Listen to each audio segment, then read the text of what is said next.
Naging matagumpay ang kampanya ng Team Philippines na nagtapos sa 4th place overall ranking sa ASEAN Para Games. Yan ang ulat ni JB Junio.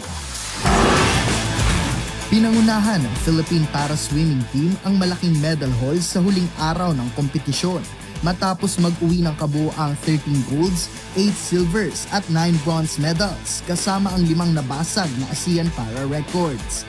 Bida sa pulang 22-year-old na tanker na si Angel Otong na muling ipinamalas ang kanyang dominasyon matapos magbulsa ng 5 gintong medalya at 1 pilak na naging haligi ng tagumpay ng koponan sa kanyang mga events. Samantala, hindi rin nagpahuli ang Philippine Para Chess Team na naghatid din ng tagumpay para sa bansa matapos humakot ng 12 golds, 10 silvers at 9 bronze medals sa huling araw ng regional meet. Ayon kay Philippine Paralympic Committee President Michael Barredo, malaking bagay ang malawak na national training pool at ang pagpasok ng mas maraming atleta sa sistema para sa pangmatagalang tagumpay ng para sport sa bansa.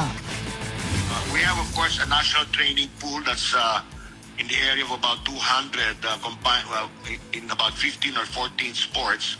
And then nagkaroon tayo ng mga bata, no? Our youth that they came from of course, the Palarong Pambansa, and then competed in the Asian Youth Para Games in Dubai just about a month ago. So nagkakaroon tayo ng magandang programa, and judging from the chairman, Patos, Patrick Grigorio's statement that we might be included or will be included in the Batang Pinoy and the Palarong Pambansa.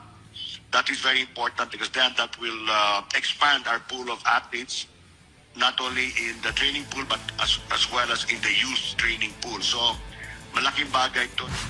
Dahil sa matinding dedikasyon, disiplina at pusong Pinoy na ipinamalas sa mga para-athletes, muling pinatunayan ng ating pambansang koponan na ang tagumpay ay hindi nasusukat sa limitasyon kundi sa lakas ng loob at pagmamahal sa bayan.